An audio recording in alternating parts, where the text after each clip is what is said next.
या लिपीला जो शिलालेख आहे खाली हा कुठल्या लिपीत लिहिलेला आहे आणि तो तुम्हाला कसा वाचता येईल. धम्मलिपी कोण कोण शिकलेलं आहे आता. ओके असं वर करा नाही, एवढं असं खाली सर करा.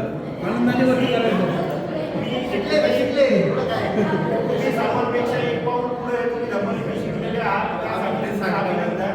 तर तुम्ही आता हा जो इथे शिलालेख आहे तो तुम्ही वाचायचा आणि आहे ना तो वाचल्यानंतर मग तो कुठल्या काळातला आहे, अशोककालीन कसा आहे, सातवाहनकालीन कसा आहे आणि त्यामधला फरक कसा आहे आणि तिथे काय लिहिलेलं आहे मग ते वाचा. मग त्याचं लिप्यांतर जे आहे ते पालीमध्ये आहे, पाली आणि प्राकृतमध्ये.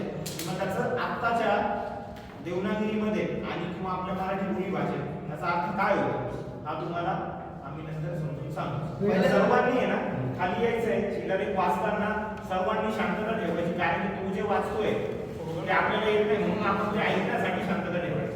मित्रांनो, प्रश्न फक्त एवढाच आहे की आपण ऊस पडलेल्या या वारशाकडे फक्त पाहणार आहोत की तो वाचवण्यासाठी प्रयत्न करणार आहोत.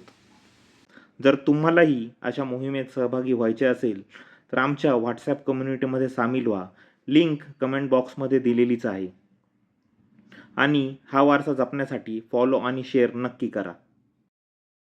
हे काम प्रभावीपणे व अधिक चांगले करण्यासाठी आम्हाला तुमच्या सहकार्याची गरज आहे. नमो बुद्धाय. जय भीम. भवतु सब्ब मंगलम.